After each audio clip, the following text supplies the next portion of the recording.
Would you like to accelerate your career and reach your full potential in just minutes a day?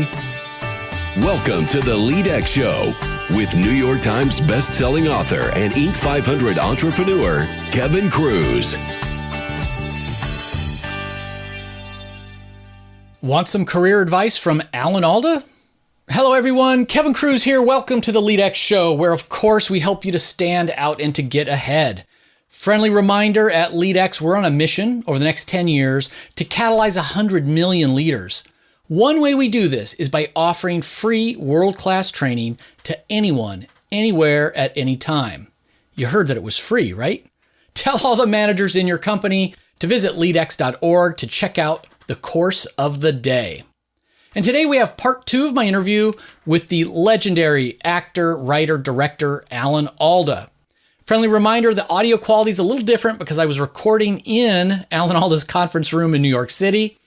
Today, you're going to hear us talk about his new corporate training company, Alda Communication Training, what his writing process is, his career advice for young professionals, and he gives us a great, actionable daily challenge.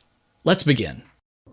Well, so you mentioned outside of just the scientists in the school settings, I joked before, I said, so you weren't busy enough with the Stony Brook Center. You now have Alda Communication Training, which I was surprised to see because I've been in the training industry for 30 years. I'm like, Alan Alda has a training company? I didn't know. We just started it. So it started this year, within the last year, right? Yeah, and it grew out of the fact that the Center for Communicating Science at Stony Brook University was becoming so much in demand that we needed to scale up. We needed to put more money into it so we could meet the demand that was coming at us. So I decided to start this company that will work with corporations, give our communication training, offer it to corporations. And it's a profit-making company, but all the profits will go to support the Center for Communicating Science at Stony Brook. It's a little bit on the model of Paul Newman Foundation. Which has been incredibly successful. Really successful. They make a profit, but all the profits go to charity. And we're teaching empathy in our communication process. So instead of selling spaghetti sauce, we're selling empathy. Not in a jar? No. Unfortunately, you can't put it in a jar. That's the only thing. So tell me about some of the programs that the training company's offering now. We've started with women in business because I think that's something that I care a lot about, and I think it's really needed. And it's so interesting to me that I've read several studies that showed that the higher up women were able to rise in a company, the better the company's bottom line was. So there's something strange about that because it's not common. Right. You'd think if it's profitable, it would be self-reinforcing. People would be scrambling to get more women in better positions in the company. Well, there's something about the culture, I guess, that's holding that back. Our little company's not going to change the culture single-handedly. The culture's on a path to better behavior. But while that's happening, I'm hoping we can give women the tools in business to navigate the barriers that already exist and that I hope are shrinking and disappearing. But meanwhile, they've got to cope with those obstacles. And we use some of the same techniques, just as we had to alter what we taught scientists about communication. We had to alter it to teach doctors and nurses about communication. Now we've adapted it a little bit more for women in business, and eventually we'll be working out programs on leadership and teamwork, all based on some of the same principles, the same techniques, the same exercises that we've used in these other classes. And today, do your clients come to New York to take the training? Do you bring your programs to the companies themselves? Well, at the center, we travel all around the world. Oh. We've done 150 workshops at dozens of universities and med schools last year alone. And this year we've been, we have a partnership with the National University of Australia, This year we went to Oslo, Dublin, Scotland. Next year we're going to Israel. So it's spreading. We're part of a really interesting movement. People are understanding how important communication is. And I really think it's a unique idea we have to combine the benefits of improvisation exercises that focus first of all on the connection you make with the other person, and then pay attention to the other known important elements of good communication. But it puts a different spin on them. The experience you get with the improvising makes the tips that you hear about good communication be accessible to you. If you just do it like a tip, it can be mechanical. I know you're not a fan of tips. I don't like tips. I learned that when I did the research I wasn't supposed to do. It's okay to do it. I'm sure that the reason you read my books is because it's fascinating. Read it. It is fascinating and very entertaining. I actually didn't believe that you worked as a clown until I got to the clown picture. Oh, I thought you made that up as a joke. No. There was a clown at the opening of gas stations and chicken parts stores. Now, I never asked why they need a clown to sell chicken parts. They were raw chicken parts. I don't understand it. Anyway, what was it you asked me? Well, I was curious about the programs for the corporate clients, and right. You've been taking them all around the world already from the center. Yeah, well, for scientists, right? But at the moment, we've mainly worked in the city, but we're going to be going to Rhode Island with our next project, so we're ready to travel. Right. I wanted to ask you about your writing process, because from your books to obviously numerous scripts, I'm curious, do you have a special place you like to do your writing or special time? I mean, how do you do your writing? No, I don't have a special time. I have a special process that's pretty much the same way I work all the time.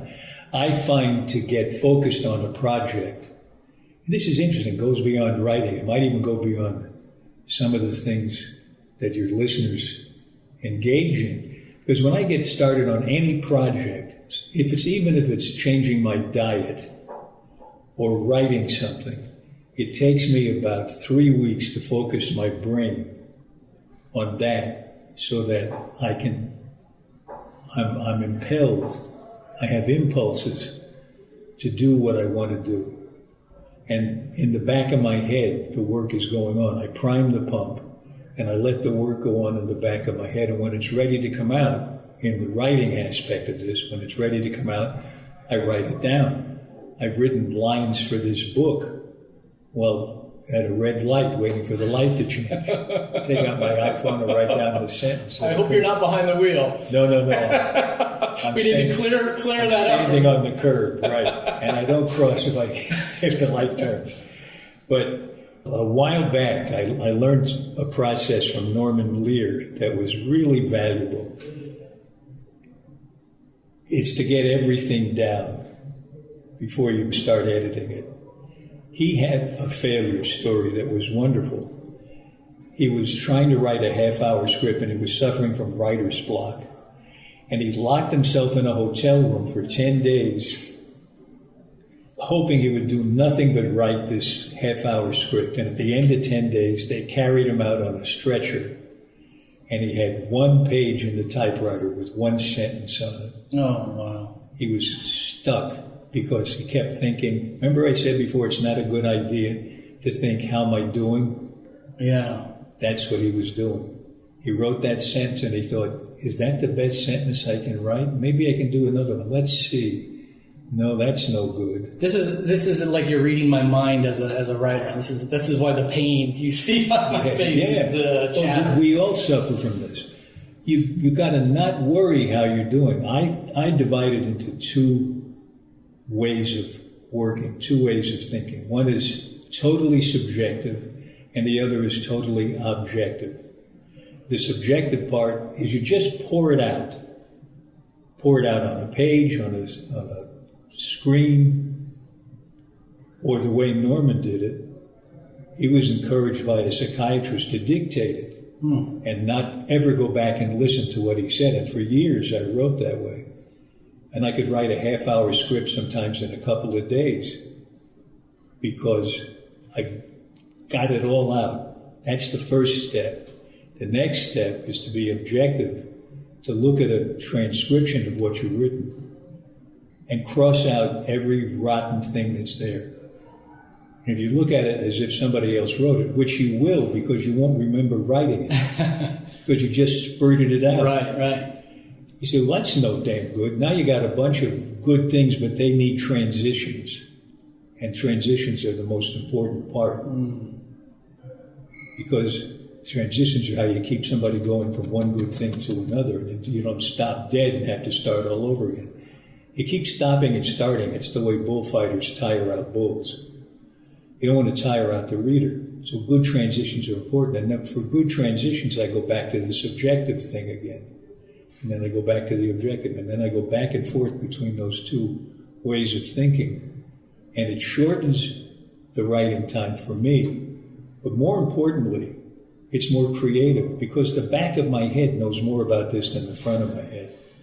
The unconscious. Yeah. We stumbled into the clown story early in your career. And despite having a father who was successful as an actor, it took you a while to really go. And what advice would you have for young creatives out there? We were talking about schools, and my daughter. As a father, if she wants to go into say film, I want to say follow your dreams, kid. I want to encourage her dreams. You can be anything. And the other side, being the dad, is food and rent costs a lot these days. I hope you realize that. I mean, what advice do you give to young creatives? Like, how long do they stay at it? When do they know that they should give up and go do something practical like all those relatives told them? Yeah. Or not? I don't know. I used to advise young people, don't do it unless you absolutely can't do anything else. And if you do it, find some other way to earn a living just in case. Because most of us fail. I had that crazy confidence, born of nothing when I was young, that I would at least make a living. And all I ever wanted to do, by the way, was make a living. I didn't even know what it meant to be well off. Yeah. I just thought, if I can work in material that I respect, with actors I respect, in front of an audience that gets it, I don't care where it is. It could be a community or a small theater in another city. It didn't matter to me. Oddly enough, those three things were fulfilled in my actual career in front of big audiences. But it almost doesn't matter to me if I can, even now, if I can do something that is really interesting to me. That's what I want to do. The most interesting thing I've done in decades is work with Louis C.K. on a web show called Horace and Pete. Yeah. I don't want to do anything else if it doesn't come close to as terrific as that experience was. Louis C.K. ruined you for so many other writers and directors. Yeah, it's true. I'm sorry to say. I keep turning things down. But that gives me more time for all the communication training. I want to ask you a final selfish question. I don't know that any of our listeners are going to care about this, but I do. You wrote that you used to kind of study from the wings when you were a little kid, and you'd be out on vaudeville shows with your dad and burlesque before that, and you'd kind of study what was going on from the wings. And you actually, well, you said you watched everybody, but you studied Blackstone The Magician. Well, it was very interesting to me. I think it was Blackstone. I keep saying it was Blackstone. I can't really be sure. I remember that name, but maybe it was. I think it was. He was a great magician when I was about 10. And I would be standing in the wings watching him every show in a vaudeville theater. They do 4 or 5 shows a day. And he took apart a card table, a poker table. The top could come off and the sides. And he showed the audience all these parts, front and back. Then he put the table back together, and pigeons flew out of the table. And the audience thought, oh my God, where did those pigeons come from? And I'm standing in the wings watching them from the side. I can see where the pigeons came from. And that's what I learned watching actors from the side. And I wonder if it works in other professions. I wonder if you're observing somebody, a good salesperson selling to somebody else, if you're just watching from the side with nothing at stake, and you can watch both sides of that interaction, I wonder if you get the same benefit that I got as a kid. Because I would stand there and watch the comedians, the straight men in burlesque, the actors on the stage on Broadway, and I would see how they created the illusion, the same way Blackstone could hide the pigeons. Only they weren't doing it mechanically, they were doing it in a more artful way. They would go with this great actor, Sam Levine, who acted with my father in Guys and Dolls. Every night he would do the performance in a different way. He'd say the same words, he'd stand in the same place, but it would come out of him in a different way, to such an extent that the audience would laugh at different times. Different lines would get the laugh. Now that's almost unheard of. And especially because actors want to if they get a laugh once, they want to get a laugh in that same place every night. He didn't care. He just followed it where it went. I learned more watching him from the side than I would have learned watching him from the front, because that's where you get the full illusion. Yeah. But you see how they create the illusion from the side. I really learned a lot that way. That's fantastic. That's fantastic. Well, I'm going to encourage all of our listeners to find out more, and we're going to have the links right on the webpage for this show. They can find all the communication training online. Of course, your book is If I Understood You, but I have this look on my face. And I always challenge our listeners to get a little bit better every single day. And is there something in the spirit of better communication, better empathy that we could try today or in the next 24 hours, like a little challenge or exercise we could do? Okay, here's a little exercise, because I realized that people reading this book can't find an improvising workshop that easily. Right. And even if you do have an improvising workshop to go to, you don't go to it every day of your life. So wouldn't it be nice to find something to do that could keep you, I don't know, kind of booster shot it up, right? You know? So here's what I do myself. I've been doing it for the past few minutes we've been talking. I really try to see the person I'm talking to. That sounds like a dumb thing to say. It sounds sort of obvious. But in fact, sometimes I'll be talking to somebody for 10 minutes and I'll look away for a minute and I'll think, what's this person's face look like? And there's actually a blob where the face should be. So when I remember this, which is most times now when I'm talking to somebody, I did it this morning in a meeting that I had. I've been doing it with you. I look to see what color your eyes are, what shape your teeth are, what color your hair is, what are you wearing. And I just take that in, and it focuses me a little on you more, just a little bit more. And if that leads, when that leads to hearing what you say, to letting in what you say, something changes in my face and my tone of voice. And my letting you in changes me. And I think you see that change and something changes in you. Right. That's this dynamic thing that goes back and forth. Now, that's simple-minded, and it comes perilously close to being a tip. So I don't want to put too much emphasis on it, but it's, in a way, a symbol of the title of the book. If I'm not being if you're not understanding me, maybe I should pay attention to the look on your face. Right. It's a great challenge. Pay more attention. It's fun. It's actually fun to be with another person. It's amazing that we spend so much time getting away from other people. Well, it's right, even when we're with them. Yeah. Well, I'm thinking of what I'm going to say. I'm thinking of my laundry list. How long is this going to take? Right. We have a chance every few minutes to be at the watering well with a fellow villager, and we don't take that opportunity. We're a little wound up, but we can get a lot more done if we take in the other person. At least that's what I think I've found. And you're sharing it with all of us. Alan, thanks for everything that you do, and thanks for coming on to the LEADx Show. Thank you. This was really fun. I knew it would be fun. It was. It was fun. Thank you. Thank you very much.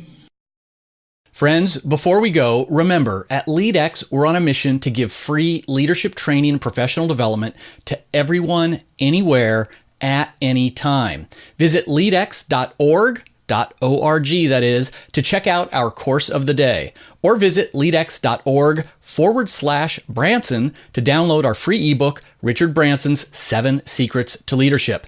And please take one quick minute, go to leadx.org/subscribe to subscribe and leave a rating for this podcast, the LEADx Leadership Show, leadx.org/subscribe. Until next time, remember, you have incredible influence on those around you, your family, your team at work, your community. We all need you to lead mindfully. How will you lead today?